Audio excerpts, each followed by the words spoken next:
பாருங்க, மறைவான சிருஷ்டிய ஒண்ணுமே இல்லையா. சகலமும் அவருடைய கண்களுக்கு முன்பாக பாருங்க, சகலமும் அவருடைய கண்களுக்கு முன்பாக நிர்வாணமாயும். நிர்வாணம் என்ன சொல்லலாம், நம்மளுக்கு புரியுற பாஷையில ஸ்கேன் பண்றது, மறைவில்லாத.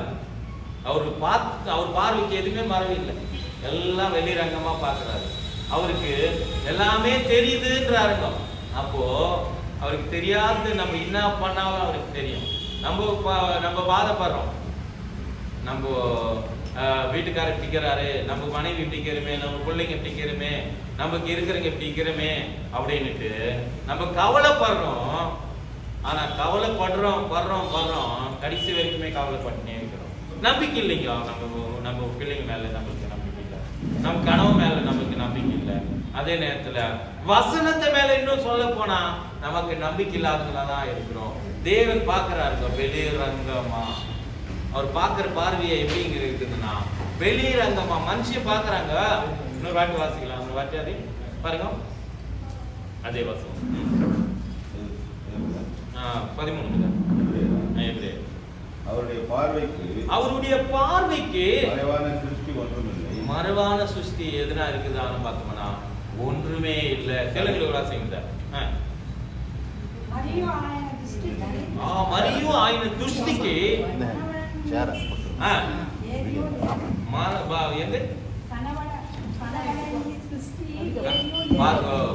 కనబడిన సృష్టి ఏది లేదంట. మళ్ళా చదువు.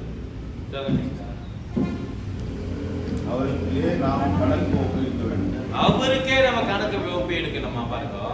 ஒண்ணுக்கு எனக்கு யாருன்னா கணக்கு ஒப்பிடணும்னா முடியாது. ஆனா நம்ம எல்லாருமே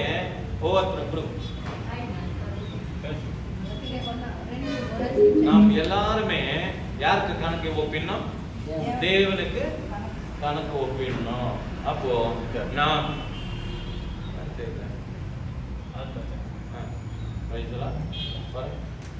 ஹல்லேலூயா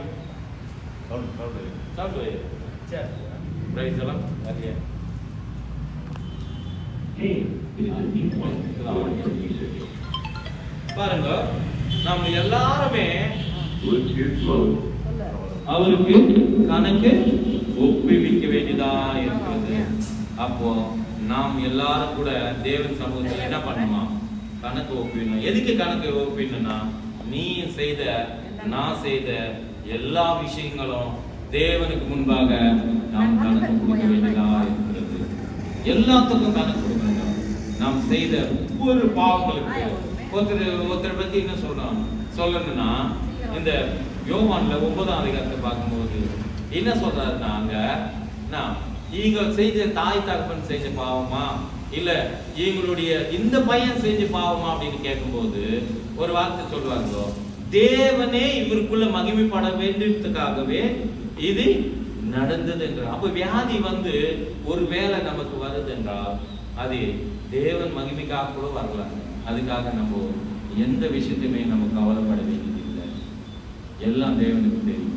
அப்போ தேவனால கூடாதது ஒன்றும் இல்லை என்று நம்ம வேதத்துல பார்க்க முடியுது. இன்னொரு வசனத்தை நாம் உங்களுக்கு காட்டுறோம். அவர் பார்வைக்கு ஒன்றுமே மறைவில்லைன்றது நம்ம பார்த்தோம். அப்போ தேவன் வெளிரங்கமா பார்க்கிறோம். நம்ம ஒரு திராசு நம்ம உடம்புல இருக்கிற பார்ட் எல்லாம் பார்க்கணும்னா நம்ம என்ன பண்ணுறோம்? ஒரு ஸ்கேனிங் எடுத்தா என்ன தெரியுங்களா? இப்ப இருக்கிறதான நான் இருக்கிறேன்னு நினைச்சிக்கோ, இருக்கிற எலும்பு எனக்கு இருக்கிறதான உள்ள ஆன பொருள் எல்லாம் பார்க்கணும்னா என்ன பண்ணோம்? ஒரு ஸ்கேன்ல போட்டோம்னா அதுக்கு எவ்வளவு காசு தெரியுங்களா? ஒன்னுக்கு ஒரு ரேட்டு. ஆனா பைசா எவ்வளவு தெரியுங்களா? 18,000 மொத்தமே. அவ்வளவுதானா? ஜாஸ்தி. உடம்பு மொத்தம் செக் பண்ணனா 18,000. கரெக்டுங்களா? உங்களுக்கு தெரியுமா? அவ்வளவுதானா? இன்னும் ஜாஸ்தி, இன்னும் ஜாஸ்தியா கூட இருக்கலாம். அப்போ இந்த உடம்புல இருக்கிற எல்லா வியாதியும் நம்ம செக் பண்ண 18,000 பிறகு சொல்றாரு. நீங்களும் சொல்லிட்டீங்க. அப்போ எங்க போய் நம்ம பார்க்க முடியாது? ஒரு ஸ்கேன் பண்ற இடத்துல தான் நம்ம பார்க்க முடியும். ஸ்கேனிங்கே தேவையில்லையா தேவனுக்கு? அவர் கண்ணுல நம்மளை பார்த்து என்ன பண்ணுவாராம்? கண்டுபிடிச்சு ஸ்கேன் பார்த்து பாரு. உன் லைஃப் மொத்தமே அவருக்கு தெரியும். நீ பிறக்கிற உன் தாய் பொண்ணு போன இருக்கிற எல்லாமே அவருக்கு என்ன ஆகுங்க வெளிரங்கமா தெரியும். அப்போ நீங்க அவருக்கு கணக்கு ஒப்பிடணும்னு சொல்றாங்க. இந்த நம்ம இந்த 2வது நூத்திக்கு அதிபதியை கொடுத்து நம்ம பார்க்கலாம் பாருங்க. அதை பார்த்துட்டு ஒரு 5 நிமிஷத்துல முடிச்சிடலாம் பாருங்க, வாசிக்கலாம். நூற்றுக்கு அதிபதி பிரதித்திரமாக, ஆண்டவரே நீ என் வீட்டுக்கு பிரவேசிக்க நான் பாத்திரம் இல்ல. நூற்றுக்கு அதிபதிங்கிறார். அவன் கிட்ட வேலைக்காரர் ஒரு வேலைக்காரங்கிறான். அவனுக்கு என்ன வியாதி பாருங்க, வியாதி நம்ம திமிர் வியாதி. அப்போ பட்சிவாதமும் தெலுங்குல அப்ப பார்க்கும்போது அந்த வியாதியில படும்போது நம்ம அதுக்கு முன்ன குஷ்டி வியாதி பற்றி பார்த்தோம் அந்த அதிகாரத்திலே. இப்போது இது பார்க்கும்போது அப்புறம் பாருங்க, நீ வந்து என் வீட்டுக்கு என்ன பண்ண, சுகமாக்கிறதுக்கு நான் தகுதி இல்லை, ஒரு பாத்திரம் இல்லை, நீ ஒரு வார்த்தை மட்டும் சொல்லுங்க தேவனே அப்படின்றான். எவ்வளவு நல்ல விசுவாசமா இருக்கும் அவனுக்குள்ள. அதுக்குதான் நம்ம கூட சொல்றோம், அவர் வார்த்தை வந்து கேளுப்பா அப்படின்னு சொல்றோம். கேளு வாசிங்க அப்படியே. ஒரு வார்த்தை மாத்திரம் சொல்லும், ஒரு வார்த்தை மட்டும் சொல்லும், அப்போது என் வேலைக்காரன் சொத்தமாகுவான். நீங்க நானும் கேட்க வேண்டியது, ஒரு வார்த்தை சொல்லுங்க தேவனே, என் மகன் சுகமாகும். ஒரு வார்த்தை சொல்லுங்க தேவனே, எப்படியாப்பட்ட வியாதி உமாக்கு சுகமாகும். இது நம்பறியா? இது நம்பினா உனக்கு சுகமாகும், இது நம்பினா உனக்கு குணமாகும். இதை சொல்லும் போதே உனக்கு குணம் கிடைக்கும். எத்தனையோ இடத்துல நான் பார்த்துட்டேன், எத்தனையோ பாதிப்பட்டுட்டேன்.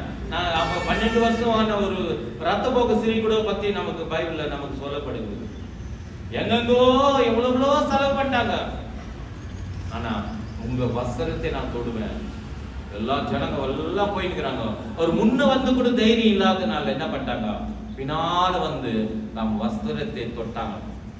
எங்க தொட்டாங்க? வஸ்திரத்தை.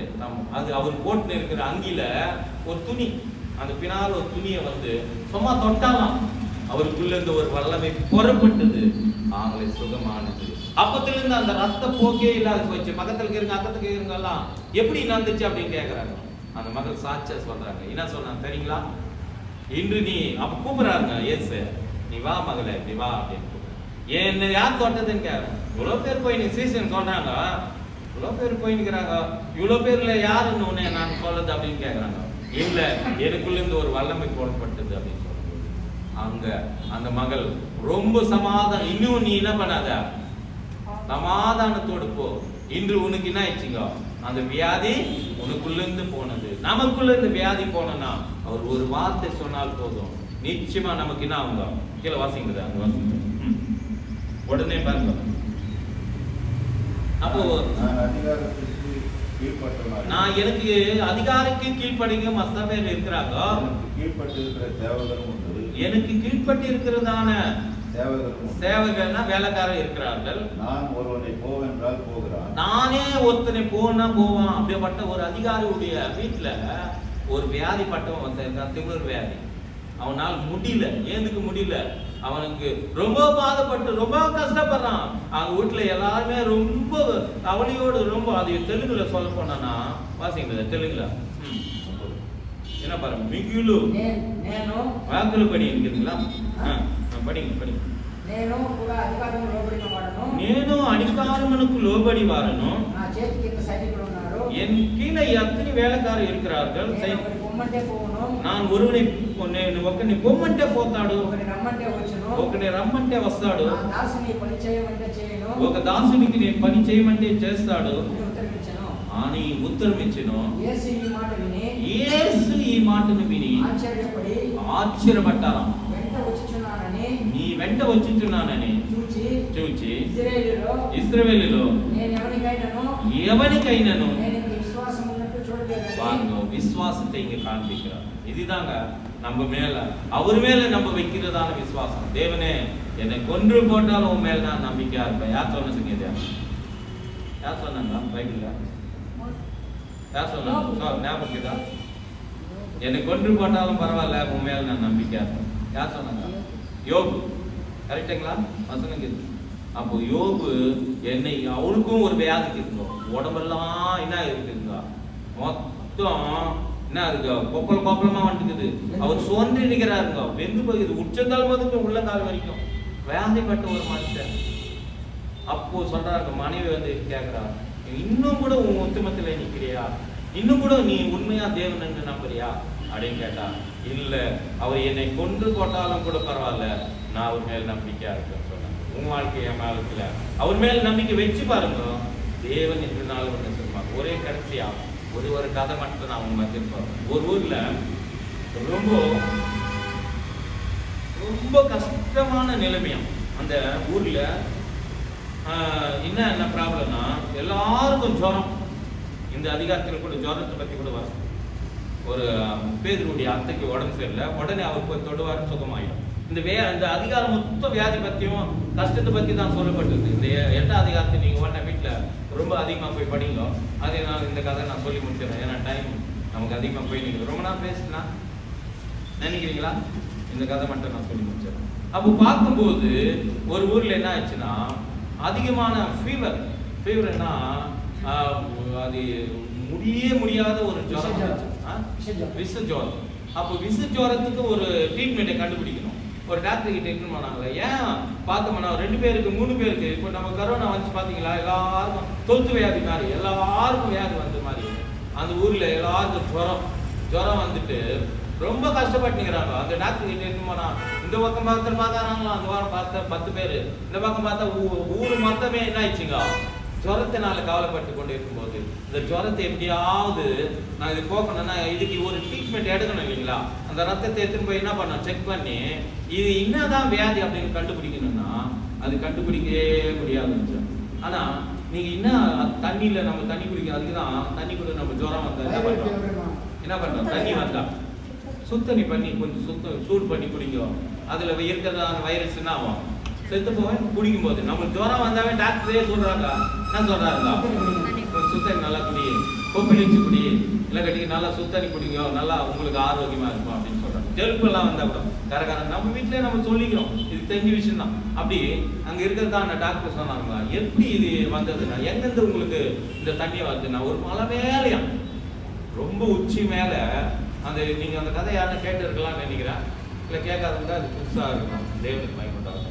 அப்போ அந்த உச்சி மேல அந்த தண்ணி ஒரு காட்டு பகுதியில, அந்த காட்டு பகுதியில என்ன ஆச்சுன்னா, இந்த காட்டு பன்னி என்ன ஆச்சுன்னா, 4 பன்னியும் 5 பன்னியும் அந்த காட்டு பகுதியில அந்த தண்ணி குட்டை மாதிரி இருக்குமா, அந்த குட்டையில வீந்து எல்லாமே செத்து போய் ரொம்ப நாள் ஆயிட்டு போயிருக்கோம். அதுல இருக்கிறதான அந்த உயிர்தல் என்ன ஆகுதா, பண்ணி தண்ணியில உயிர்ந்தா எல்லாம் செத்து போயிருக்கு பண்ணி. அப்ப அது பூச்சி உயிர்ந்து அந்த எல்லாமே துர்நாத்தம். அதே நேரத்துல என்ன ஆயிட்டுக்குதுன்னா, சூப்பு மாதிரி ஆயிட்டுக்குது. எப்படி ஆயிட்டுக்குதான், சூப்பு நம்ம சூப்பு வச்சா எப்படி தண்ணி அப்படியே கொதிக்க வச்சு அந்த சூப்பு மாதிரி வர தண்ணி, அந்த தண்ணியிலிருந்து வந்து வேற தண்ணி கலந்து அந்த தண்ணியை வந்து ஜனங்க குடிக்கும் போது எல்லாருக்கும் அங்க இருக்கிற எல்லா ஜனங்களுக்கு விஷ ஜுரம் வந்துச்சு. அப்போ அந்த ஃபர்ஸ்ட் போய் என்ன பண்ணணும்னா, விஷ ஜுரம் இல்லைங்க, ஒரு டிபியே வந்துச்சான், ஒரு கேன்சரே வந்துச்சுன்னு சொல்றாங்க. இது கொஞ்சம் மொத்த என்ன ஆகுதுங்க, ஒரு வியாதி வந்துச்சுன்னு நினைச்சுக்கோங்க, அந்த வியாதிக்கு உடனே ட்ரீட்மெண்ட் எடுக்கணும், இல்லாட்டி இன்னொன்று பக்கத்துல வந்துடும் சொல்றாங்க டாக்டர் இல்லைங்களா? அப்படி டாக்டர் சொல்றாங்க. ஆனா உண்மையே பார்க்கும்போது இந்த வியாதி பத்தி நம்ம பார்க்கும்போது அநேக ஒண்ணு விட்டுட்டுமானா இன்னொன்னு ஆரம்பிக்குதுன்றாங்க இல்லைங்களா? பிபி சுகர் இதெல்லாம் பார்க்கணும்னா இது விடாதுப்பா அது விடாதுப்பா, இது அது வரும்போதே கண்ட்ரோல் பண்ணணும். அப்போ கண்ட்ரோல் எல்லாம் இருக்குது தேவன்கிட்ட. ஆனா கண்ட்ரோலா நந்தா நம்ம உடம்பு கூட ரொம்ப ஆரோக்கியம் தான். அதே நேரத்தில் அதே சொல்லிக்கொண்டு இருந்தா ஒன்றும் பிரயோஜனம் இல்லை. அப்போ அங்க பார்க்கும்போது அந்த இருக்கிறதான அந்த டாக்டர் அம்மா சொல்லிச்சான், எங்கெந்து இந்த தண்ணி வந்து அங்க போய் நீங்க கண்டுபிடிச்சு என்ன பண்ணீங்கன்னா, முதல்ல இந்த தண்ணி எங்கெந்து வந்து எங்கெந்து மேலேருந்து வந்து நான் போய் பார்க்கும்போது அந்த 4 பன்னி செத்து இருந்ததான். அதை பார்த்து என்ன பண்ணாங்கன்னா, முதல்ல அந்த இருக்கிறதான பன்னியெல்லாம் எடுத்து கிளீன் பண்ணிட்டு மறுபடியும் அந்த வர்ற தண்ணியை சுத்தம் பண்ணிட்டாங்க ஃபர்ஸ்ட். அப்பத்துல இருந்து அந்த ஊர்ல என்ன ஆயிடுச்சுங்க, ஜுரம் வராது. பாத்தீங்களா, வைரஸ் எங்க இருக்குதுன்னு நம்ம கண்டுபிடிச்சிட்டோம்னா அது வியாதி. அதுக்கு தாங்க கரோனா கூட என்ன பண்ணாங்க, இங்க இந்த பக்கத்துல ஒருத்தர் ஒரு தாய் மூலியமா கொடுத்து என்ன பண்ணாங்க, சுகமாங்க. அவரை பார்த்து கண்ட்ரோல் பண்ண முடிச்சுங்களா? அநேக பேர் அவரை பார்த்து இவர் கண்ட்ரோல நெல்லூர்ல ஒருத்தரை கண்டுபிடிச்சு அவர் என்ன பண்ணாங்க, ஒரு தாய் மூலியமா சுகமாகறதுக்கு கொடுத்தாங்க. இப்படி ஊசி மூலியமா நம்ம என்ன பண்ணாங்க, கரோனா வந்தப்போ எல்லாரும் இந்த ஊசி போடலன்னா அவங்க உங்களுக்கு அட்டாக் ஆயிடுச்சு. எல்லாரும் நம்ம எல்லாம் போட்டுருக்கோம், ஒரு சிலர் போடாத கூட இல்லை. தேவன் கிருபை இல்லைன்னா நம்ம வாய முடியாது. இது எல்லாவற்றையும் பாருங்க, ஒரு மந்தை கண்டுபிடிக்கும் போது